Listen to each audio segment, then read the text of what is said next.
தமிழக அன்பானவருக்கும் வணக்கம். மேப்பிஃபை ஆப்ல வேலண்டைன்ஸ் டேக்காக ட்ரிபிள் காம்போ ஒன்று ரிலீஸ் பண்ணியிருக்காங்க. இந்த காம்போல breathing teddy bear, cute panda light, love pearl, vintage mini alarm clock, love message bottle, love stick, இந்த 6 ப்ராடக்ட்டும் ஜஸ்ட் ட்ரிபிள் லவர்ஸ் டே ஸ்பெஷலா கொடுக்குறாங்க. அதுவும் ஆல் இண்டியா ஃபுல்லா கேஷ் ஆன் டெலிவரியோட. இதை நீங்க ஆண்ட்ராய்டு ஆப்லயும் mapify.com அப்படின்ற வெப்சைட்லயும் போய் பர்ச்சேஸ் பண்ணிக்கலாம். இது ஒன் டே ஆஃபர் தான், சோ பர்ச்சேஸ் பண்ணி யூஸ் பண்ணிக்கங்க. சமயமா ஒரு 4-5 நாளா இந்தியா முழுக்க ரொம்ப பரபரப்பா பேசப்பட்ட ஒரு விஷயம் எதுன்னு பாத்தீங்கன்னா, இந்த 2026 பிறந்து ஜனவரி 1ல இருந்து 15 வரைக்கும் இந்த 15 நாள் கேப்ல இந்தியாவோட தலைநகரான டெல்லியில பாத்தீங்கன்னா கிட்டத்தட்ட 800 பேர் மிஸ் ஆயிருக்கிறாங்க அப்படின்ற ஒரு நியூஸ் பாத்தீங்கன்னா ஒரு 4-5 நாளுக்கு முன்னாடி பயங்கர பரபரப்பா பேசப்பட்டது. அதுல 509 பெண்களும் 298 ஆண்களும் 191 மைனர் சில்ட்ரன்ஸ், அதுல முக்கியமா பெண் குழந்தைகள், இப்படி கிட்டத்தட்ட ஒரு 800 பேருக்கு மேல காணாம போயிருக்காங்க. இது சராசரியா ஒரு நாளைக்கு 54 பேர் மிஸ் ஆயிருக்கிறாங்க இந்த வருஷம் பிறந்த 15 நாள்ல அப்படின்ற ஒரு நியூஸ். மும்பையிலும் இதே மாதிரி கிட்டத்தட்ட 145 பேர் மிஸ் ஆயிருக்கிறாங்க. இந்தியாவில ஒரு மிகப்பெரிய மனித கடத்தல், இந்த ஹியூமன் டிராபிக் அப்படின்றது பயங்கரமா நடந்துட்டு இருக்கு அப்படின்னு சமீபத்துல இந்த எப்சன் ஃபைல் அந்த நியூஸ் வேற பரபரப்பா போயிட்டு இருக்கிறதுனால இதை பார்த்த மக்களுக்கு இன்னுமே பயங்கரமா பேனிக் ஆக ஆரம்பிச்சிட்டாங்க. ஒரு மிகப்பெரிய ஒரு பயமுறுத்தல் இந்தியாவுக்குள்ள இருக்கிற மாதிரி கிட்டத்தட்ட ஒரு 4 நாளா பயங்கரமா நியூஸ் போயிட்டு இருந்து, அதுலயும் இந்த நியூஸ் சேனல்ஸ், இந்த யூடியூபர்ஸ், முக்கியமா இந்த இன்ஸ்டா இன்ஃபுளுன்ஸ், இவங்க எல்லாரும் பாத்தீங்கன்னா இந்த ஒரு விஷயத்த தொடர்ந்து பேசி பேசி பேசி மக்களை நிம்மதி இல்லாம ஆக்கி யாரையும் நிம்மதியா தூங்க விடல.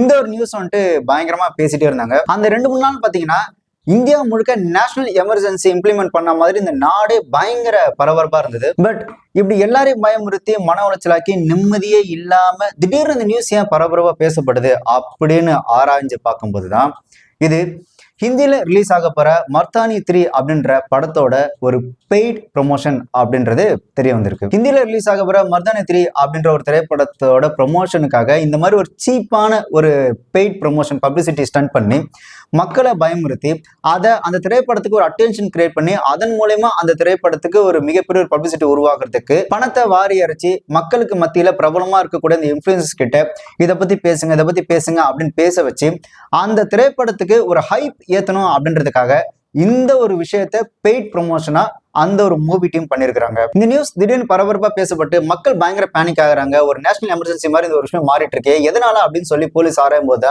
அந்த திரைப்படத்தோட பிஆர் டீம் பிக் கேம்பெயின் ஒன்று பண்ணிருக்காங்க. இப்படி கேம்பெயின் பண்ணி அந்த திரைப்படத்துக்கு ஒரு ஹைப் ஏத்தணும் அப்படின்னு அந்த ஒரு திரைப்பட குழு பண்ண விஷயம் தான் அதெல்லாம். இதை டெல்லி போலீஸா இது ஒரு திரைப்படத்துக்காக டெல்லி போலீஸே இது ஒரு பெய்ட் ப்ரொமோஷனா பண்ணிட்டு இருக்காங்க அப்படின்னு அறிவிச்சிருக்காங்க. दिल्ली में लापता व्यक्तियों, विशेषकर बच्चों के संबंध में किसी भी प्रकार की घबराहट या भय का कोई कारण नहीं है। पूर्व की तुलना में दिल्ली में लापता व्यक्तियों की रिपोर्टिंग में कोई वृद्धि नहीं हुई है, बल्कि जनवरी 2026 के माह में पिछले वर्षों की समान अवधि की तुलना में लापता व्यक्तियों की रिपोर्टिंग के मामलों में कमी दर्ज की गई है।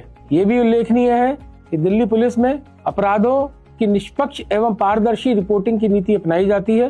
लापता व्यक्तियों की रिपोर्ट न केवल स्थानीय पुलिस थाने में दर्ज कराई जा सकती है, बल्कि ऑनलाइन माध्यम से अथवा ERSS 112 के माध्यम से भी दर्ज कराई जा सकती है। हमारे निर्धारित SOP के द्वारा दिल्ली पुलिस इन सभी मामलों में लापता व्यक्तियों का तुरंत से तुरंत पता लगाने का प्रयास करती है, जिसमें लापता बच्चों के मामले को विशेष प्राथमिकता दी जाती है. யோசிச்சு பாருங்க, ஏற்கனவே இந்த எப்ஸ்டைன் ஃபைல் அப்படின்னு சொல்லி மக்கள் என்னடா இந்த உலகம் எப்படி இருக்கு அப்படின்னு சொல்லி ஒரு அசாதாரண மனநிலை இருக்கும்போது அதை தன்னோட திரைப்படத்துக்கு சாதகமா பயன்படுத்தி ஒரு ப்ரொமோஷனுக்காக அந்த திரைப்படத்துக்கு ஹைப் ஏத்தலாம் அப்படின்னு பண்றது இருக்குல்ல, அது இது என்ன மாதிரியான மனநிலை தெரியல. வர வர பாலிவுட் பாத்தீங்கன்னா ரொம்பவே கேவலமா போயிட்டு இருக்கானுங்க. பட் இதுல இன்னொரு விஷயமும் இருக்கு. டெல்லியில ஆக்சுவலா இந்த மிஸ்ஸிங் கேஸ் அப்படின்றது நிறைய இருக்கதான் செய்யுது. பட் மிஸ்ஸிங் கேஸ் எல்லாமே பாத்தீங்கன்னா ஹியூமன் டிராபிக், மனித கடத்தலா இருக்கிறதே கிடையாது. அந்த டெல்லியோட கல்ச்சர் அப்படின்றது பாத்தீங்கன்னா நம்மளோட கல்ச்சருக்கும் டெல்லியோட கல்ச்சருக்கும் முற்றிலும் வேறுபட்டது. அவங்களாம் பாத்தீங்கன்னா நாங்களாம் இண்டிபெண்டா இருக்கிறோம், நாங்க ஜாலியா இருக்கணும், ஒரு மாதிரி அந்த சொசைட்டியோட திங்கிங்கே வேற மாதிரி இருக்கும். இன்னொன்னு, இந்த படிப்புக்கு கல்வி கத்துக்கிறது ரொம்ப அடுத்து வந்துறாங்க அப்படின்னு சொல்லி அதுக்காக வீட்டு விட்டு போறது, அப்புறம் நாங்க ஃப்ரெண்ட்ஸுங்களோட ஜாலியா டூர் போறோம் அப்படின்ற மாதிரி வீட்டு விட்டு போறது, அதுக்கு நடுவுல பாத்தீங்கன்னா இந்த மனித கடத்தல், அதுக்கப்புறம் ஒரு சில பேர் இந்த வயசான மிஸ் ஆகுதுன்றது தொடர்ந்து நடந்துட்டு தான் இருக்கு. இதுல யோசிக்க வேண்டிய இன்னொரு விஷயம் என்ன அப்படின்னு பாத்தீங்கன்னா, இப்படி காணாம போறவங்க எல்லாரையும் இந்த மாதிரி எங்க வீட்டுல பசங்க மட்டும் காணாம போயிட்டாங்க அப்படின்னு சொல்லி ஸ்டேஷன்ல போய் கம்ப்ளைண்ட் கொடுப்பாங்க. ஸ்டேஷன்ல போய் கம்ப்ளைண்ட் கொடுத்து ஒரு வாரத்திலயோ 1 மாசத்துலயோ 4 மாசத்துலயோ அவங்க திரும்பி வீட்டுக்கு வந்ததுக்கு அப்புறம் காணாம போன பசங்க திரும்பி வீட்டுக்கு வந்துட்டாங்க, நாங்க தேடி கண்டுபிடிச்சோம் அப்படின்னு சொல்லி ஸ்டேஷன்ல இன்ஃபார்ம் பண்றதே கிடையாது. இவங்க இன்ஃபார்ம் பண்ணதுனால இவங்க வீட்டுக்கே வந்தாலும் கூட இன்னுமே அவங்க பாத்தீங்கன்னா அந்த காணாம போன லிஸ்ட்லயே தான் இருப்பாங்க. இந்த ஆட்கள் காணாம போறது அப்படின்றது வெறும் டெல்லியிலயோ மும்பையிலயோ அங்க மட்டும் நடக்கிறது இல்ல, தமிழ்நாட்டிலும் நிறைய நடக்குது.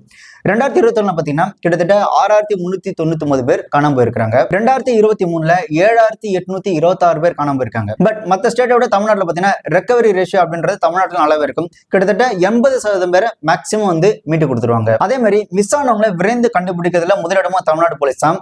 தென்காசி போலீஸ் பாத்தீங்கன்னா 72 மணி நேரத்துல கிட்டத்தட்ட 44 பேரை கண்டுபிடிச்சிருக்காங்க. இந்த ஹியூமன் மிஸ்ஸிங் அப்படின்றது எல்லா நாட்டிலும் தொடர்ந்து நடந்துட்டே தான் இருக்கும்.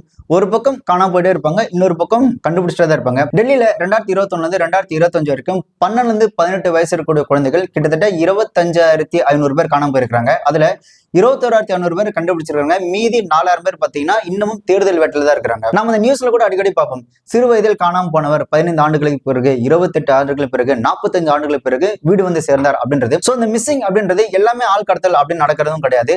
ஒரு சில பேர் பாத்தீங்கன்னா சொந்த விருப்பத்தின் பேர்ல இந்த வீட்டுல இருக்கேன்னு வெறுப்பா இருக்கு, இந்த வீடே பிடிக்கல, இந்த ஊரே பிடிக்கல அப்படின்ற மாதிரியும், வீட்டுல ரொம்ப கொடுமைப்படுத்துறாங்க, டார்ச்சர் பண்றாங்க அப்படின்ற மாதிரி மிஸ் ஆகிறவங்களும் இங்க இருக்கதான் செய்யறாங்க. அப்படி போறவங்க கிட்டத்தட்ட ஒரு 15-20 வருஷம் கழிச்சு வீட்டை தேடி வருதுன்றது இங்க தொடர்ந்து நடந்துட்டே தான் இருக்கு. ஆனா ஒரு நாட்டுல மக்களுக்கு இந்த மாதிரி அநீதிகள் நடக்குது, அதை போய் மக்கள்கிட்ட கொண்டு போய் சேர்க்கறது எங்களோட கடமை அப்படின்னு இந்த இன்ஃபுளுசர்ஸ் தானா முன் வந்து இந்த மாதிரி அநீதிகள்லாம் உங்ககிட்ட கொண்டு வந்து சேர்க்கறது எங்களோட கடமை, அதனால இதை நாங்க சொல்றோம் அப்படின்னு சொல்றதுன்றது அது அவங்களோட கடமை. ஆனா இதே நாங்க மூவி ப்ரொமோஷனுக்கு, அதாவது எங்ககிட்ட காசு கொடுத்து ப்ரொமோஷன் பண்ண சொன்னா மட்டும்தான் இந்த விஷயத்த நாங்க உங்ககிட்ட வந்து சொல்லுவோம் அப்படின்னு சொல்றதுக்குல அதெல்லாம் கேவலமான விஷயம். இந்த மூவி ப்ரொமோஷன்ல நம்ம ஒரு இன்ஃபுளுன்ஸா அடக்கம் தான்.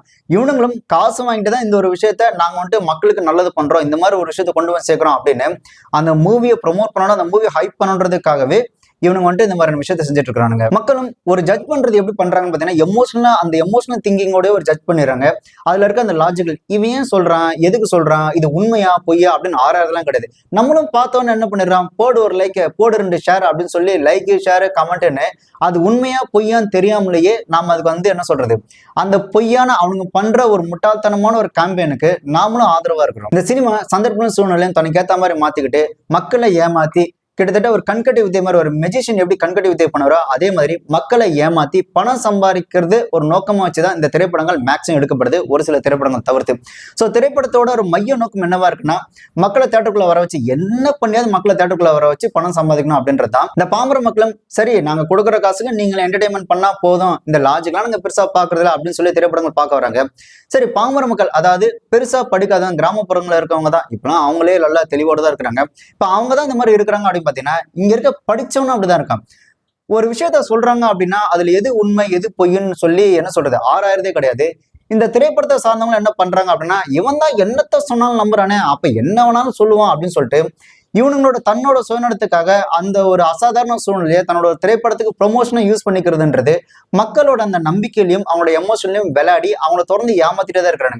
இது வெறும் ஹிந்தியில மட்டும் இல்ல, இப்போ கொஞ்சம் வருஷத்துக்கு முன்னாடி கூட பாத்தீங்கன்னா KS ரவிக்குமார் சார் வந்துட்டு எங்க வீட்டு சவுத்துல வந்துட்டு ஒரு அரசியல்வாதிகள் வந்துட்டு ஆக்குபை பண்ணிட்டாங்க, அதை தட்டி கேட்க போய் எனக்கு ஒரு மிகப்பெரிய பிரச்சனை ஆயிடுச்சு, ஒரு பிரபலமா இருக்கிற எனக்கே இந்த நிலைமைனா இப்ப மத்த சாதாரண மக்களுக்கு என்ன மாதிரி நிலைமை இருக்கா அப்படின்னு சொல்லி ஒரு வீடியோ எல்லாம் போட்டாரு.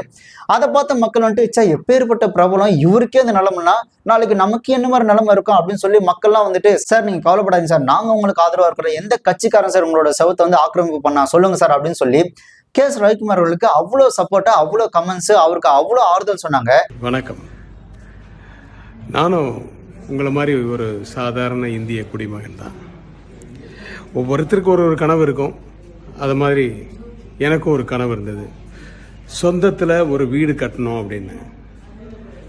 பல வருஷம் கஷ்டப்பட்டு ரிட்டையர் ஆகிற ஸ்டேஜில் ஒரு வீடு, அழகான வீடு கட்டினேன். அதில் சந்தோஷமாக இருக்கலான்னு நினைக்கும்போது ஒரு பிரச்சனை. நான் கோழையா, அது எப்படி சைலண்டாக இருப்போம்? அதுக்காக எதிர்த்து கேட்டால் பிரச்சனை ரொம்ப பெருசாகிடுச்சு, என்ன பண்ணுறதுனே புரியலங்க. அதனால தான் உங்ககிட்ட பேசுகிறேன். மறுபடியும் நம்ம பேசுவோம், அப்போ உங்களுக்கு புரியும் நான் என்ன சொல்ல வரேன். நேற்று நான் போட்ட அந்த வீடியோவுக்கு இவ்வளவு பெரிய ஆதரவு கிடைக்கும்னு நான் எதிர்பார்க்கவே இல்லை. ஆதரவு கொடுத்த அனைத்து நல்லுள்ளங்களுக்கும் மிக்க நன்றி. மதில், நான் ஒரு சொந்த வீடு கட்டினேன்னா அதை சுத்தி மதில் சுவர் கட்டுவேன் இல்லையா? சோ எனக்கு சொந்தமான அந்த மதில் சுவத்தை என்ன கேட்காம இந்த கட்சிக்காரங்கெல்லாம் வந்து ஆக்கிரமிச்சா அது எந்த விதத்துல நியாயம்? என் சுவர் என் உரிமை அப்படின்னு நான் தட்டி கேட்க போதுதான் இந்த பிரச்சனையே ஆரம்பிச்சது. என்ன பிரச்சனை, எவ்வளவு பெரிய பிரச்சனை, அந்த பிரச்சனை எப்படி சால்வ் ஆச்சு அப்படிங்கறதெல்லாம் சீக்கிரமே நான் உங்களுக்கு சொல்றேன்.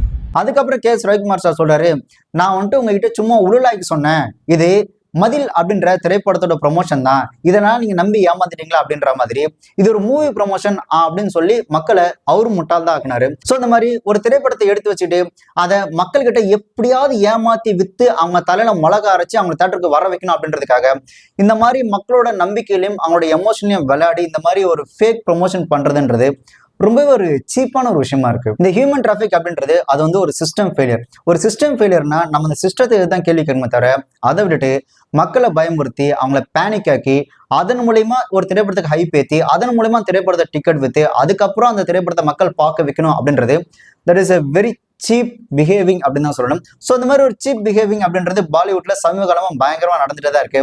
முக்கியமா நார்த் இந்தியாவில் பாத்தீங்கன்னா ஒரு முட்டாள்தனமான சிந்தனைன்றது அங்க அதிகமாவே இருக்கு. அவனுங்க ஏமாந்தா பரவாயில்ல, ஆனா நம்ம ஊர் இந்த இன்ஃபுளுன்ஸும் பாத்தீங்கன்னா நம்ம ஊர் மக்களையும் தொடர்ந்து ஏமாத்திட்டே இருக்கிறானுங்க.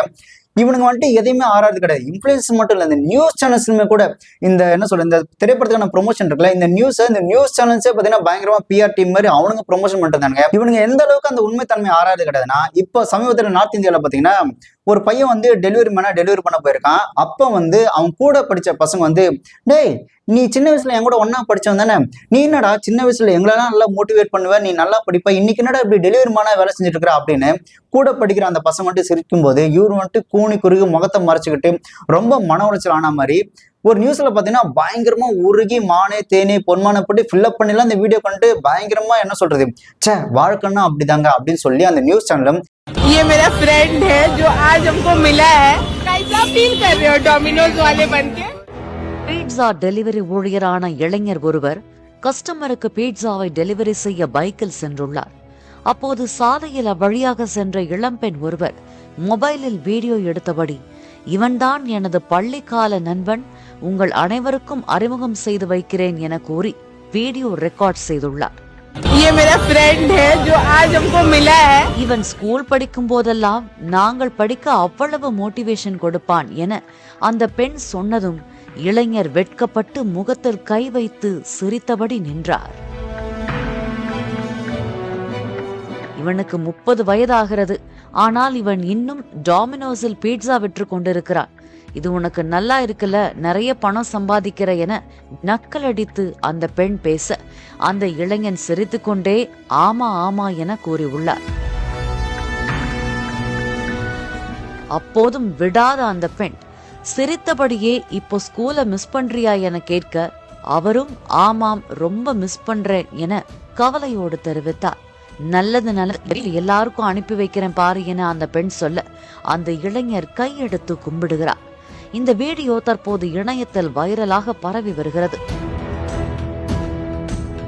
இதனை பார்த்த பலரும், அவர் திருடாமல் உழைத்துதானே சம்பாதிக்கிறார், பீட்சா விற்பது ஒன்றும் கேவலம் இல்லையே, அந்த பெண் பேசியதையெல்லாம் கேட்டு அவர் சிரித்த மாதிரி இருந்தாலும் அவர் மனம் எவ்வளவு புண்பட்டிருக்கும் என பலரும் அந்த இளைஞருக்கு ஆதரவாக கமெண்ட் செய்து வருகிறார்கள். அந்த வீடியோட கமெண்ட்ஸ்ல இப்படி ஒருத்தனையா நோக்கடிக்கிறீங்க, அவன் எவ்வளவு மன உளைச்சல இருப்பான், அவனையே அந்த மாதிரி கஷ்டப்படுத்துறீங்க அப்படின்னு சொல்லி நம்ம ஆளுங்களும் பயங்கரமா உருகி, நம்ம ஆளுங்களும் ஒட்டுமொத்த இந்தியா முழுக்க பாத்தீங்கன்னா பயங்கரமா உருகி அதை கமெண்ட்ஸ் எல்லாம் போட்டுருந்தாங்க. அதுக்கப்புறம் பாத்தீங்கன்னா, தம்பி உங்களுக்கு ஒரு அதிர்ச்சி, இதுவும் செட்டப் தான் அப்படின்னு சொல்லி ஆக்சுவலா என்ன பண்ணிருக்கிறாங்க அப்படின்னா, ஒரு நல்ல வைரலா எல்லாம் பயங்கரமா ட்ரெண்ட் ஆகி பயங்கரமா ஃபேமஸ் ஆகணும் அப்படின்றதுக்காக இவங்களே ஒரு டீமா ஃபார்ம் பண்ணி ஏதோ அந்த பையன் வந்துட்டு டெலிவரி மேனா ஒர்க் பண்ற மாதிரியும் இவங்க வந்துட்டு அந்த பையனை ரோட்ல சடனா பார்த்தா மாதிரியும் அதுக்கப்புறம் இவங்க கேள்வி கேட்டு அவன் வந்துட்டு மன உளைச்சல் கூனி குறுகுன மாதிரி இவனுங்களே செட்டப்பா ஒரு வீடியோ எடுத்து அந்த வீடியோ வந்துட்டு இவங்களே வைரல் பண்ணிருக்கானுங்க. எது உண்மை எது பொய்ன்னு தெரியாம இந்த நியூஸ் சேனல்ஸும் பாத்தீங்கன்னா அது ஒரு வந்துட்டு ஏதோ நாட்டுக்கு முக்கியமான நியூஸ் அப்படின்ற மாதிரி அதை எடுத்து போடுறது. அதே மாதிரி இந்த இன்ஸ்டா இன்ஃபுளுசர்ஸ் பாத்தீங்கன்னா, சே பாருங்க அப்படின்னு சொல்லி அவனுக்கு அப்படியே மனம் உருகி பேசி வீடியோ எல்லாம் போட்டிருந்தானுங்க. ஆனா அது எல்லாமே ஃபேக்.